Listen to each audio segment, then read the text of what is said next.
Sí, estamos contigo.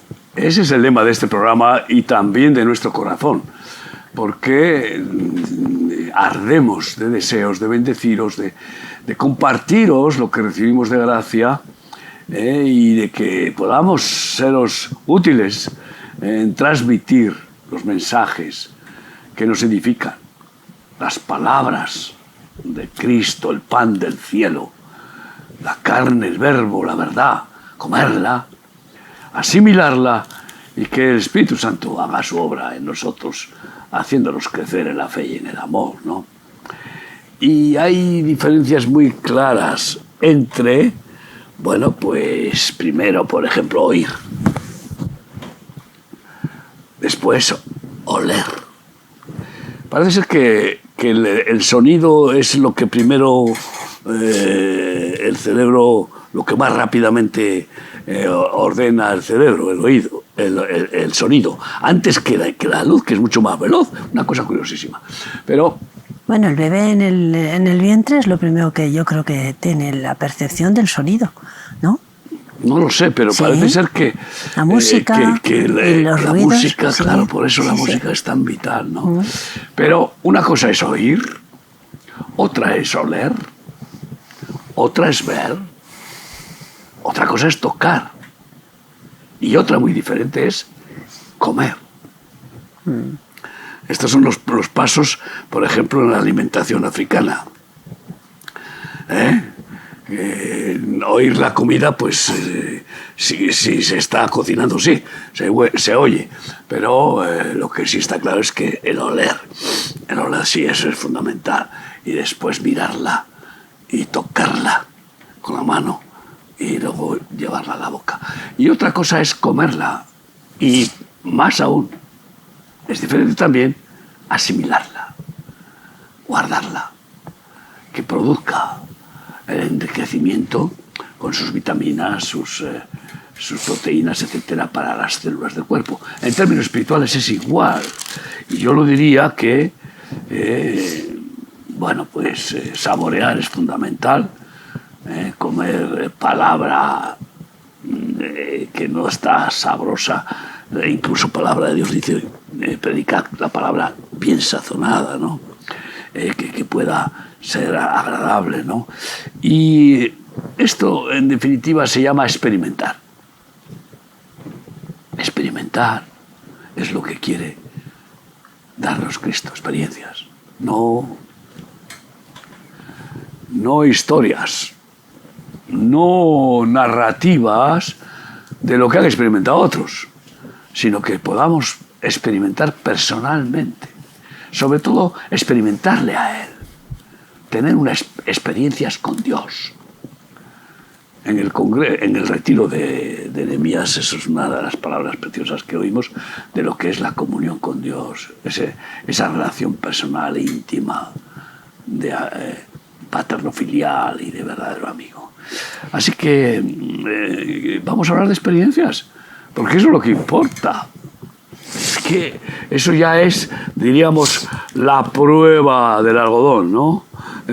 Para el certificado de la autenticidad de lo que es Dios, de lo que significan sus palabras y del impacto que causa en nuestro corazón. Y también de la experiencia que se transmite y que produce que los que la reciben también tengan su experiencia personal, porque Dios es un Dios personal. Quiere que le experimentemos, no que oigamos hablar de Él y venga a oír hablar de Él y a oír hablar de Él en sermones y logos. Así que hablemos de lo que es experimentar. Primero, el llamado de Dios. Experimentar el llamado de Dios. Hay gente que nunca ha oído un llamado de Dios. Y sin embargo, lleva 40 años yendo a cultos, a misas, y no ha oído un llamado personal de Dios. No. No ha experimentado en su conciencia la voz de Dios llamándole.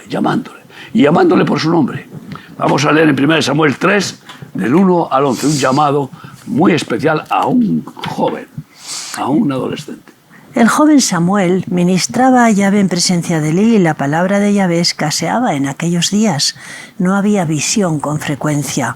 Y aconteció un día que estando Elí acostado en su aposento, cuando sus ojos comenzaron a oscurecerse, de modo que no podía ver, Samuel estaba durmiendo en el templo de Yahvé donde estaba el arca de Dios, y antes que la lámpara de Dios fuese apagada, Yahvé llamó a Samuel y él respondió: «Heme aquí». Y corriendo, luego Elí dijo: «Heme aquí, ¿para qué me llamaste?». Y Elí le dijo: «Yo no te he llamado, vuelve y acuéstate». Y él se volvió y se acostó.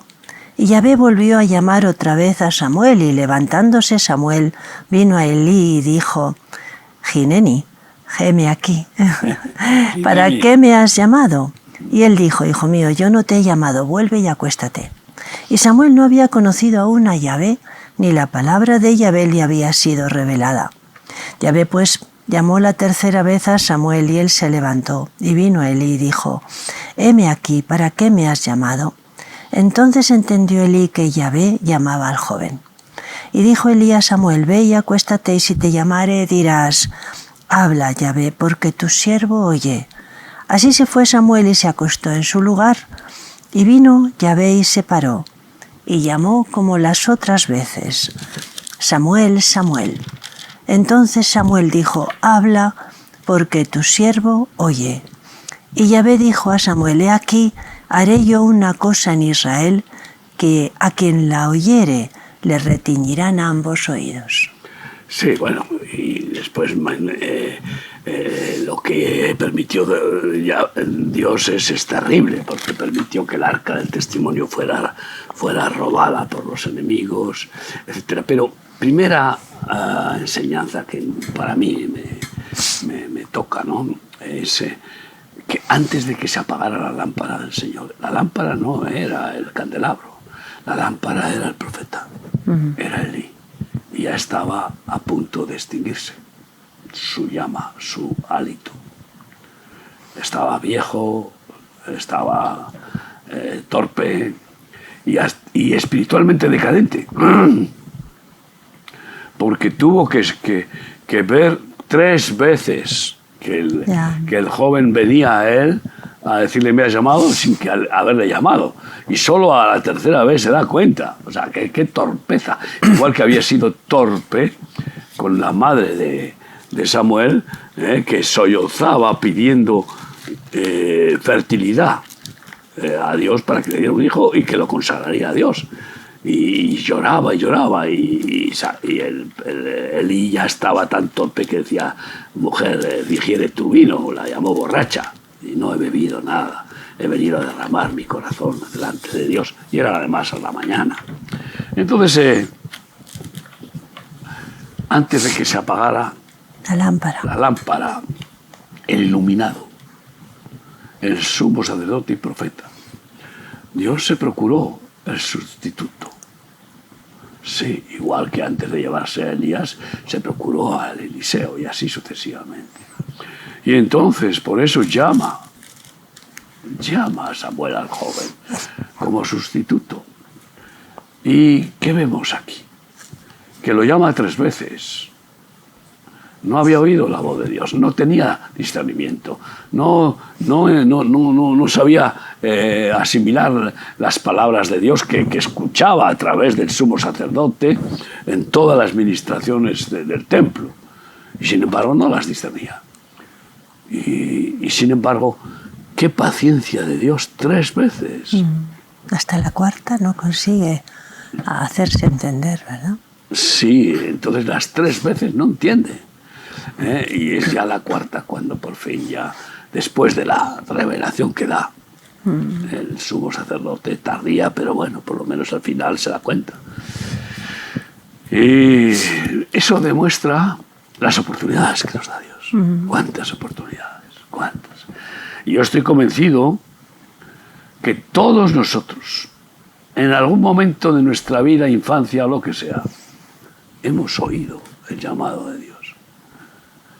Hemos recibido un toque en nuestra conciencia, como que Dios nos decía: «Hijo, no», o «Hijo, por aquí». Y luego se nos ha olvidado. Entonces, por eso, qué bueno que las experiencias sobrenaturales con Dios nunca se olviden, nunca. Son vivencias testimoniales irrefutables, porque son íntimas, personales, nadie puede robarte eso. Y después, pues el llamado nada menos que a ser profeta. Imagínate tú. ¿Qué llamado tienes tú? Porque hay un ministerio para ti. Dios no nos ha creado para que vegetemos y seamos parecidos a los animales. Y ala, comer, procrear, beber, dormir y morir. No. A todo ser humano Dios lo ha creado con la proyección de cumplir un ministerio, de cumplir un sacerdocio, de cumplir una misión como hijo de Dios, creado y salvado por Cristo para hacer el bien a la humanidad. Es así de sencillo. El problema está en que la mayoría de los que practican religión están sordos y no oyen. No han oído ni oyen. Y lo triste es que la mayoría le gusta estar sordo. No hay peor sordo que el que no quiere oír, ni el peor incrédulo que el que no quiere creer. Y por eso Jesucristo vino a dar oído al sordo, a los sordos. Y vista al ciego. Y el que tenga oídos para oír, que oiga. Oiga, repetía el mensaje a las 7 iglesias, ¿no? Yo creo que es lo primero que uno experimenta cuando te conviertes, sentir esa presencia de Dios, que es algo nuevo, que nunca has experimentado. Y aunque no tienes palabras para demostrar que te has convertido o que ha habido un cambio en tu vida, yo recuerdo que esa fue la primera experiencia. No podía demostrar nada, pero nadie podía robar lo que yo estaba sintiendo, lo que yo experimentaba. Y eso me daba la certeza, ¿no?, de que había conocido al Señor. Es otra experiencia, porque el llamado viene posteriormente a la conversión. Sí, es distinto. Entonces, vamos a hablar de la experiencia del verdadero arrepentimiento. Es una experiencia tremenda, dolorosa. Es como que te rajan el corazón. La espada de 2 filos te parte el alma, las entrañas, y saca la pus ahí, el veneno, toda la corrupción, la inmoralidad, el pecado, la maldad, lo saca. Y es repugnante la experiencia de poder aborrecerse uno a sí mismo, aborreciendo toda esa maldad, que hemos hecho, ¿no? Eso es el verdadero arrepentimiento. Y es dolorosísimo, pero es una experiencia inolvidable cuando viene y te produce una circuncisión en el corazón. Y así leemos 2 de Pedro 3, 9. El Señor no retarda su promesa, según algunos la tienen por tardanza, sino que es paciente para con todos, no queriendo que ninguno perezca, sino que todos procedan al arrepentimiento. Esa es la voluntad de Dios, que nos arrepintamos. Y Jesús, ¿cómo empezó su ministerio? Igual que Juan Bautista. Arrepentíos. Porque el reino de los cielos se ha acercado a vosotros, ¿no? O pereceréis, arrepentíos o pereceréis. Creed, arrepentíos y sed bautizados. Y este es el llamado, ¿no? Y es una experiencia tremenda. Es como un infarto increíble, ¿no? El verdadero arrepentimiento, esa circuncisión, es como un infarto. El corazón se revienta y se parte como en 2, y la parte podrida es sacada, vomitada, repugnada, y ahí viene lo que es, pues, la experiencia del perdón. ¿Habrá algo más liberador que la experiencia del perdón de Dios? Después del arrepentimiento, de esa repugnancia, de ese dolo terrible del alma, de aborrecerse, de odiar lo que uno ha hecho. Pues después de eso, el pedir perdón y experimentar el perdón es algo, bueno, glorioso, porque viene después la verdadera paz. Y así leemos en 1 de Juan 1, del 5 al 9. Este es el mensaje que hemos oído de Él y os anunciamos. Dios es luz y no hay ninguna tiniebla en Él. Si decimos que tenemos comunión con Él y andamos en tinieblas, mentimos y no practicamos la verdad. Pero si andamos en luz, como Él está en luz, tenemos comunión unos con otros y la sangre de Jesucristo, su Hijo, nos limpia de todo pecado. Si decimos que no tenemos pecado, nos engañamos a nosotros mismos y la verdad no está en nosotros. Si confesamos nuestros pecados, Él es fiel y justo para perdonar nuestros pecados y limpiarnos de toda maldad. Pecado total, absoluto, completo. No queda nada que pueda llevarnos a tener culpa. Pagado, deuda pagada. Esto es maravilloso. Eso es una experiencia. Y lo curioso es que la primera experiencia del arrepentimiento y del perdón total de Dios en la conversión, esa es definitivamente transformadora.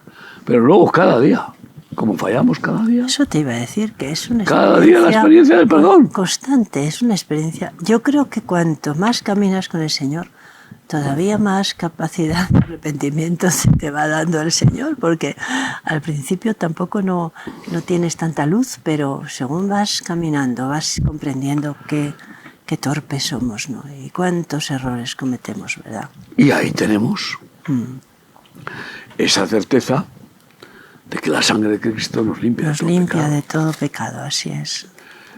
Es más, primero, esa certeza de que el Espíritu Santo nos lleva a la convicción de pecado, del error, nada más que lo cometamos. Yo creo que no tarda ni segundos a veces, es inmediato.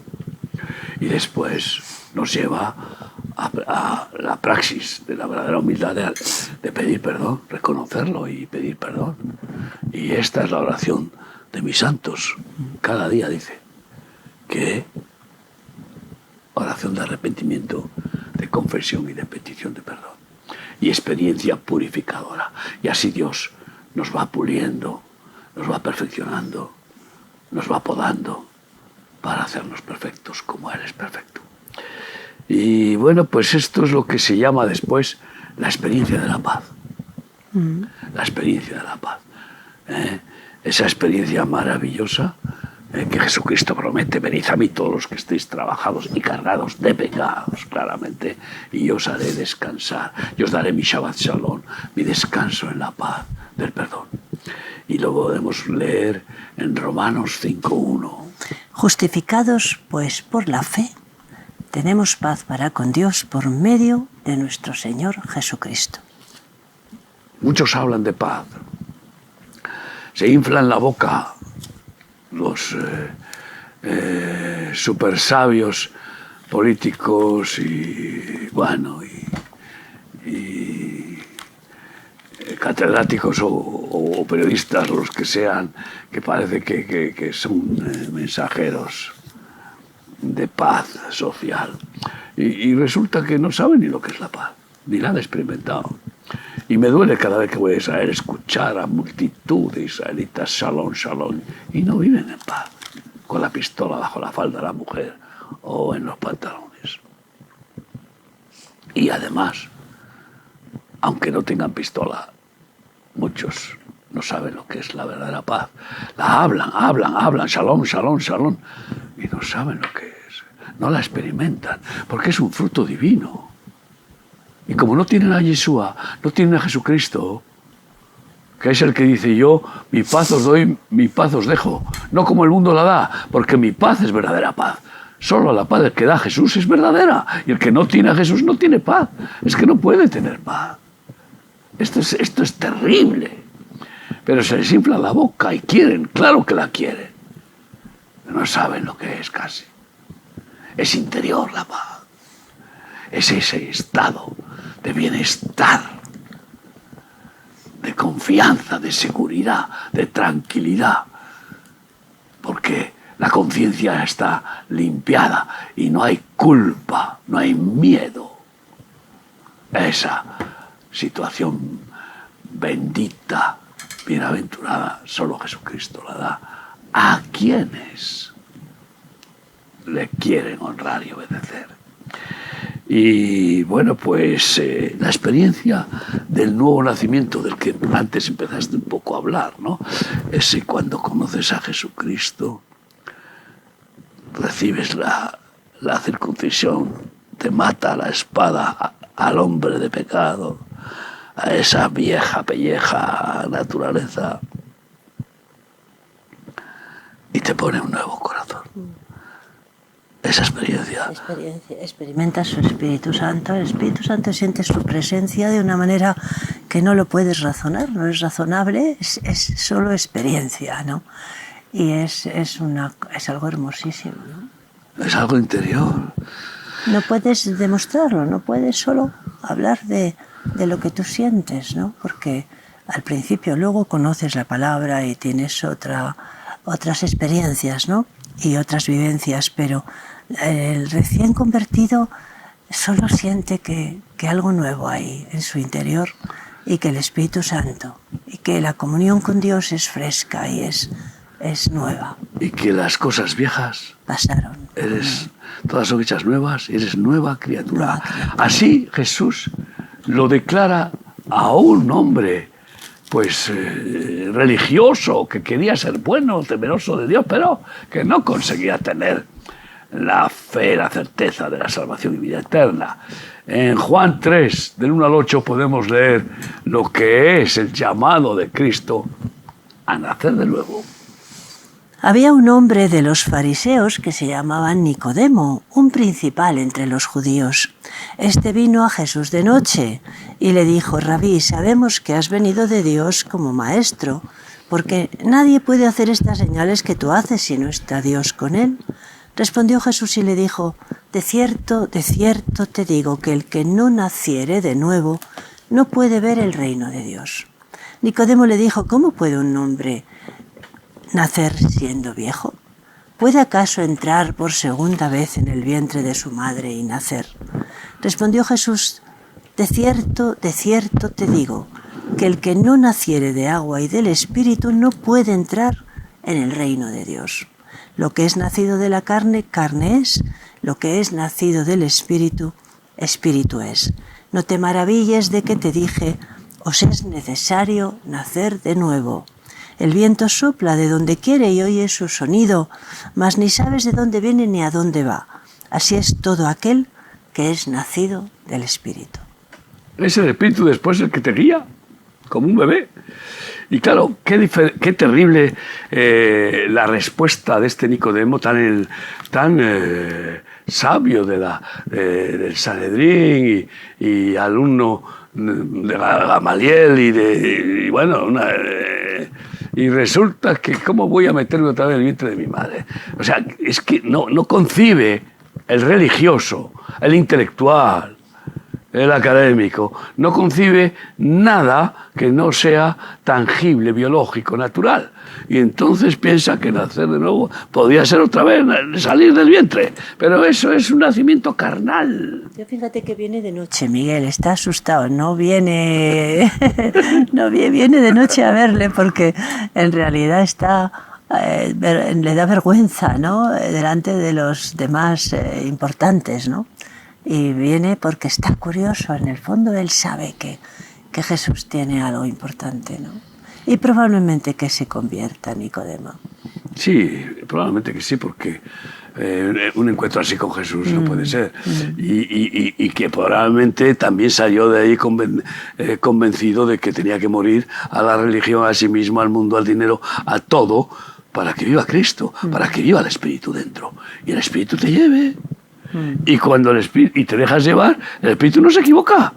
El Espíritu tiene una voluntad perfecta, la sabiduría absoluta, y te lleva donde mejor te viene a ti, donde más te va a bendecir y hacerte feliz. Y bueno, pues claro, confundir lo que es nacer biológicamente con lo que es el nacimiento espiritual. Este es el gran problema de muchos. Muchos les gustaría, ¿qué te parece si Dios te diera la oportunidad de volver a empezar tu vida? es tremendo que algunos les dicen, cometerías los mismos errores, harías lo mismo que has hecho. No tengo nada que arrepentirme, volvería a hacer lo mismo. Ahora está de moda decir eso. Es a increíble. todo el mundo lo responde así en las entrevistas. No, volvería a hacer lo yo mismo. no me arrepiento de nada, todo. Bueno, pues nada. Probablemente muchos dirán lo que haría sería más todavía. Todavía peor. Buscaría disfrutar más carnalmente, más dinero, más poder y lo que sea de lo que he tenido, ¿no?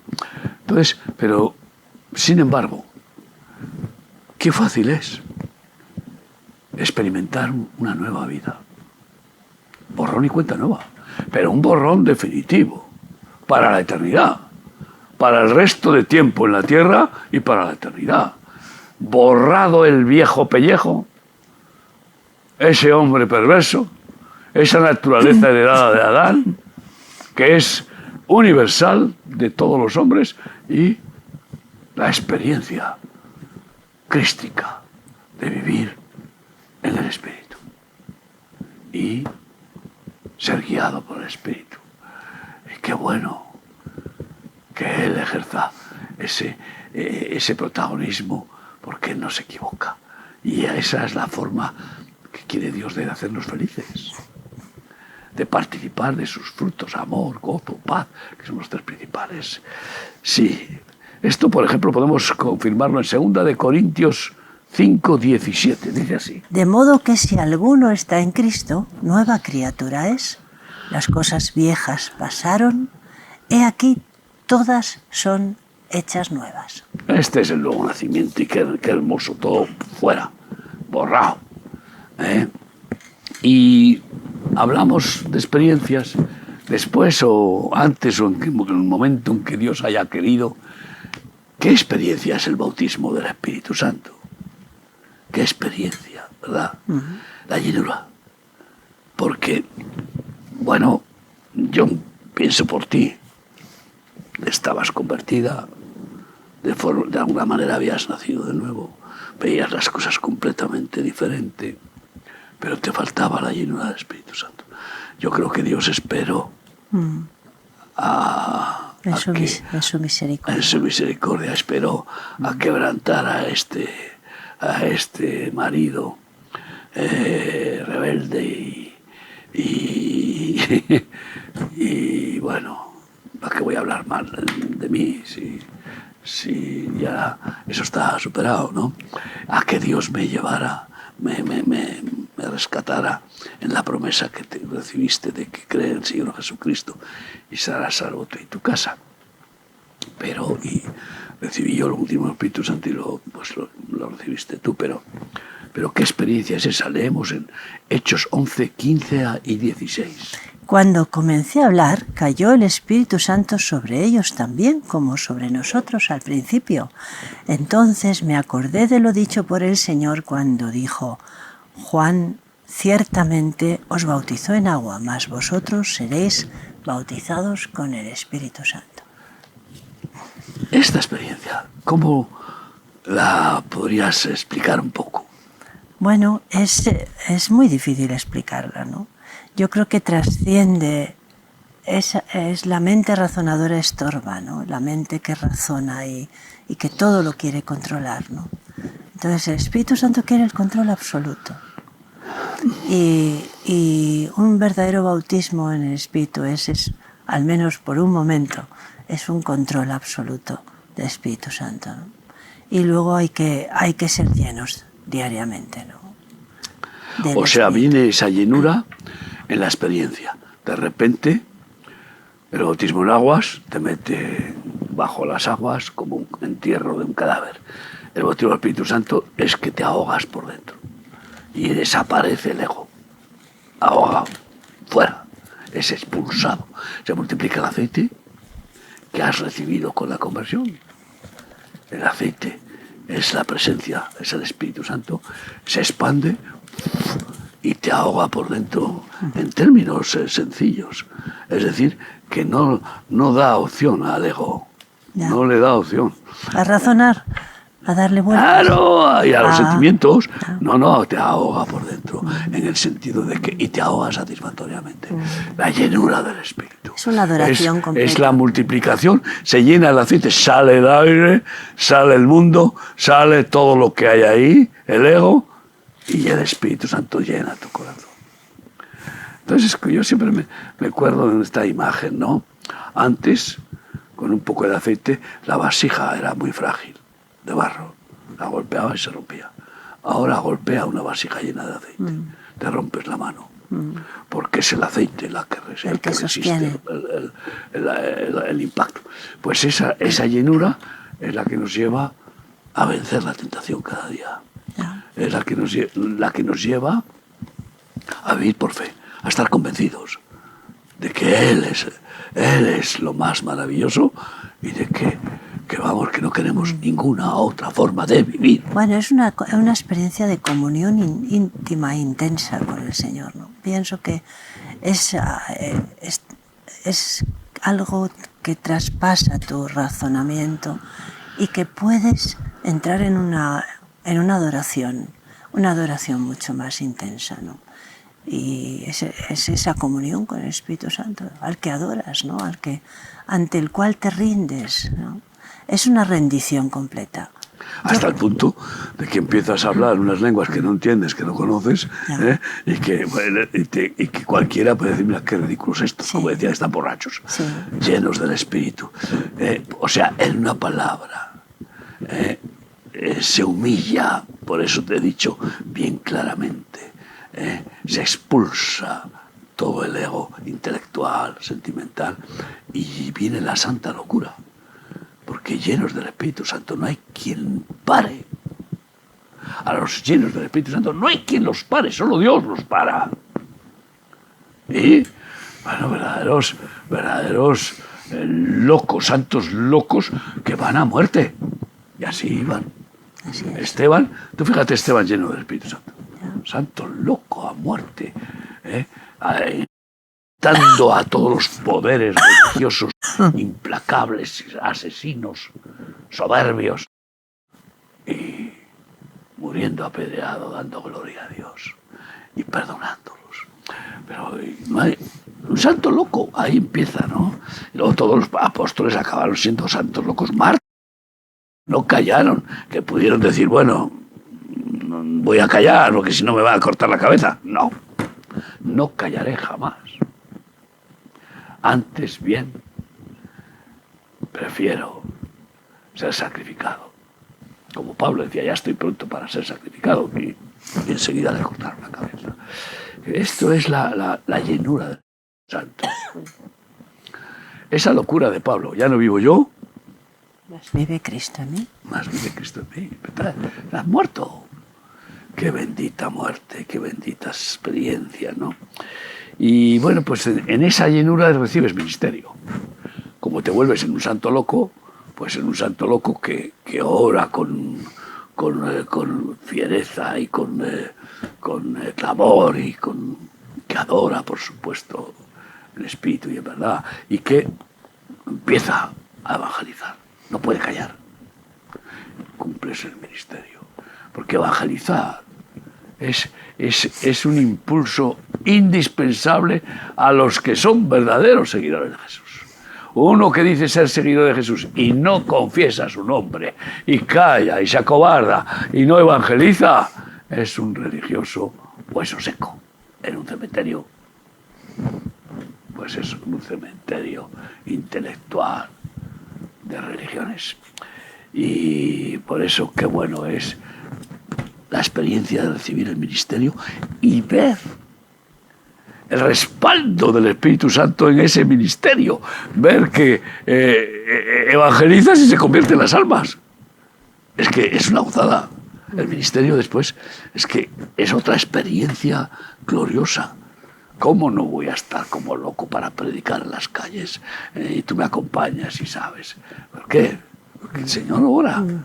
Si no recibiera respaldo una y otra vez y no sirviera para nada y fuera todo, pues no podría continuar, no tendría sentido. Pero cuando Dios te da el ministerio y tú lo recibes sin queja y a muerte, Él respalda. Leemos 2 de Timoteo 4, del 1 al 5. Te encarezco delante de Dios y del Señor Jesucristo, que juzgará a los vivos y a los muertos en su manifestación y en su reino, que prediques la palabra, que instes a tiempo y fuera de tiempo, redarguye, reprende, exhorta con toda paciencia y doctrina, porque vendrá tiempo cuando no sufrirán la sana doctrina, sino que teniendo comezón de oír, se amontonarán maestros conforme a sus propias concupiscencias y apartarán de la verdad el oído y se volverán a las fábulas. Pero tú, sé sobrio en todo, soporta las aflicciones, haz obra de evangelista, cumple tu ministerio. Desde aquí yo tengo que encareceros a los oyentes a que cumplas tu ministerio. No te enfríes. No pierdas el tiempo. No te acomodes. Nos avergonzaremos del Señor o de su Evangelio, que es santo y eterno. El mundo pasará, sus palabras no. Si callamos, las palabras de Jesús seguirán. Y hasta las piedras podría hablar. Cumple tu ministerio. Te exhorto, te encarezco delante de Dios, que pidas al Señor la gracia de cumplirlo. Si estás ahí, enredado como una polilla o como un gusano ahí en la seda, pues dile: Señor, libérame de todo lo que me estorba, de todo lo que me roba el tiempo, y la fuerza, el entusiasmo, y ayúdame a cumplir el ministerio que me has dado, porque todos tenemos el ministerio de confesar su nombre, de evangelizar al mundo. Y qué satisfacción cuando ves que una persona se convierte. Es como un parto. ¿Te imaginas? ¿Qué experiencia? ¿Que da salud? Pares siendo hombre, aunque tengas 80 años, y pares y das a luz una nueva criatura, porque lo llevas a Cristo, le seminas con el santo semen de Dios, de la verdad, y lo fecundas, y el Cristo nace en él, por obra del Espíritu Santo. Y ahí hay un hijo espiritual. ¡Ay! Son maravillosos los partos de las mujeres, como yo he podido ver a mi esposa dar a luz a 4 hijos, pero también esto es glorioso, muy glorioso. Yo diría que para mí es más glorioso mis 4 hijos llenos del Espíritu Santo que haber sido simplemente hijos biológicos. Esto es fundamental. Cumple tu ministerio. Y qué bueno también que recibimos el ministerio de ser reconciliadores, porque cada persona que llevamos a Cristo se reconcilia con Dios, se pone en paz con Dios. 2 Corintios 5, 18 a 20. Y todo esto proviene de Dios, quien nos reconcilió consigo mismo por Cristo y nos dio el ministerio de la reconciliación, que Dios estaba en Cristo reconciliando consigo al mundo, no tomándoles en cuenta a los hombres sus pecados, y nos encargó a nosotros la palabra de la reconciliación. Así que somos embajadores en nombre de Cristo, como si Dios rogase por medio de nosotros. Os rogamos en nombre de Cristo, reconciliaos con Dios. En nuestro ministerio, cuántas, ¿verdad?, miles y miles de personas han sido reconciliadas con Dios, pero luego, aquel que es reconciliado con Dios, ¿qué es lo que le pasa? Quiere reconciliarse con sus padres, Claro. Quiere reconciliarse con su cónyuge, con sus hijos, quiere reconciliarse incluso hasta con sus enemigos. ¿Y cuántos matrimonios se han reconciliado gracias a que primero se reconciliaron con Dios? Es impresionante. Yo reconozco, he podido ver este fin de semana a un pastor precioso que vino su mujer para sacarle del ministerio y que si no le amenazaba con divorciarse. Y resulta que se quedó y ya nunca más se fue. y se restauró su matrimonio espiritualmente, pero muchos otros así, que venían preparando con el divorcio preparado para hacerles firmar. Y el Señor los ha reconciliado, ¿no? Y con los padres, vamos, santa locura. Así que reconciliadores, es una experiencia maravillosa poder ser un reconciliador. Y qué experiencia también única, sobrenatural, divina, expulsar demonios, sanar enfermos. ¿Te imaginas? A ver, dígame usted, psicólogo, psiquiatra, si es exorcista, pues Dios quiere hacer exorcista, claro que existe el exorcismo, aunque no en esa forma peliculona y repelente, y que también pues se manifiestan así, pero... Y así lo dice Jesús, él mismo de su boca, en Marcos 16, del 15 al 18. Y les dijo, id por todo el mundo y predicad el Evangelio a toda criatura. El que creyere y fuere bautizado será salvo, mas el que no creyere será condenado. Y estas señales seguirán a los que creen. En mi nombre echarán fuera demonios, hablarán nuevas lenguas, tomarán en las manos serpientes, y si bebieren cosa mortífera no les hará daño. Sobre los enfermos pondrán sus manos y sanarán. Yo sé que Dios te ha dado muchas experiencias personales en términos de orar por enfermos y que Dios los ha sanado, igual que a mí. Pero me gustaría que pudieras contar tu experiencia con tu madre cuando la encontraste muerta. ¿Es así? Sí. ¿Cómo fue? Bueno, vivíamos en dos casas adosadas y yo pasaba de vez en cuando a verla, claro. Y mi padre vivía en ese tiempo, entonces ella subió las escaleras, se descompuso, se puso mala y subió arriba para ir a su baño. Y mi padre iba detrás de ella. Cuando yo subí ella estaba agonizando. Además tuvo los estertores claros de la muerte y su cara se puso gris, los labios no tenían color ninguno. Y yo pensé en ir a llamarte. Pensé, pero claro, la urgencia del momento no. Y entonces estuve orando por ella, Padre, en el nombre de Jesús, ¿no? Y a los pocos minutos ella volvió. Nos dijo, os estaba oyendo, me iba muy lejos, pero os seguía oyendo. Dice, eran todas las felicidades juntas. Al volver, fue su frase, ¿no? Eran todas las felicidades juntas. Estuvo en el cielo. No llegó, no. Ella, nunca se le ha olvidado eso. No, ella no tuvo más experiencia que se iba. Pero no llegó ni a altura. No vio la luz ni nada. No hubo tiempo para eso, pero ella sintió esa felicidad, ¿no? Que produce el salir, ¿no? La liberación del cuerpo que duele. Y el ir hacia... que duele. El cuerpo que duele, ay Dios mío. ¿Cuántas veces me ha dicho después, me tenías que haber dejado, tenías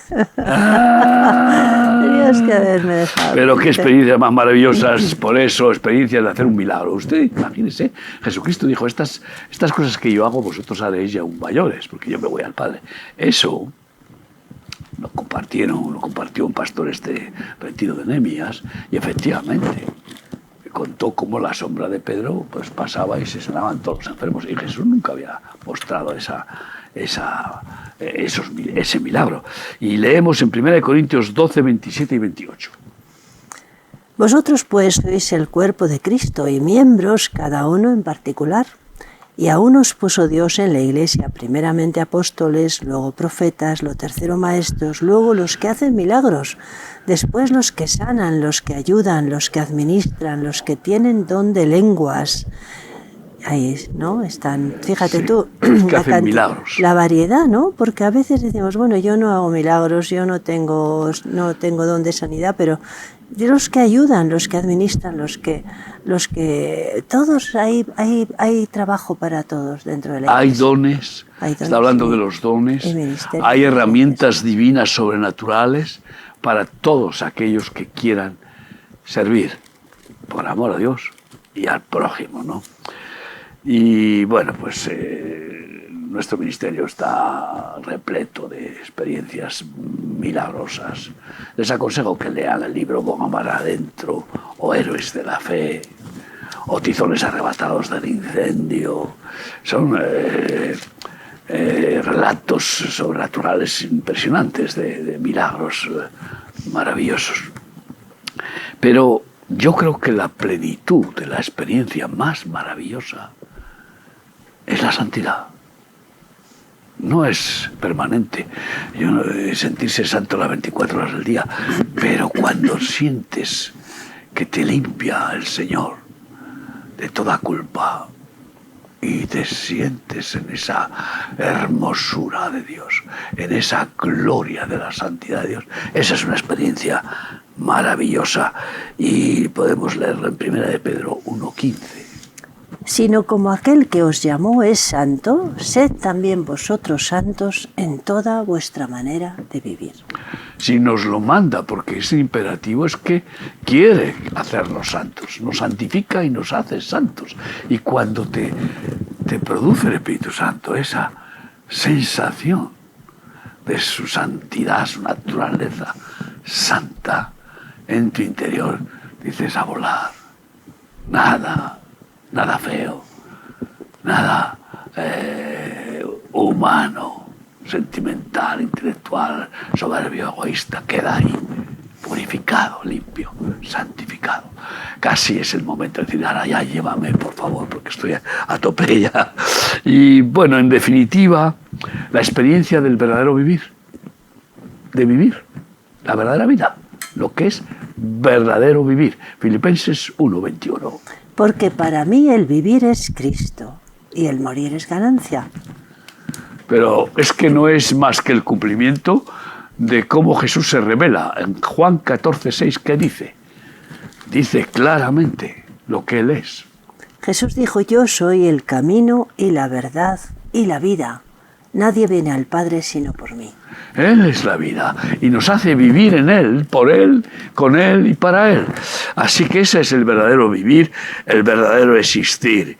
Y por eso podemos decir lo que dice en Juan 10, 9 y 10. Yo soy la puerta, el que por mí entrare será salvo, y entrará y saldrá y hallará pastos. El ladrón no viene sino para hurtar y matar y destruir. Yo he venido para que tengan vida y para que la tengan en abundancia.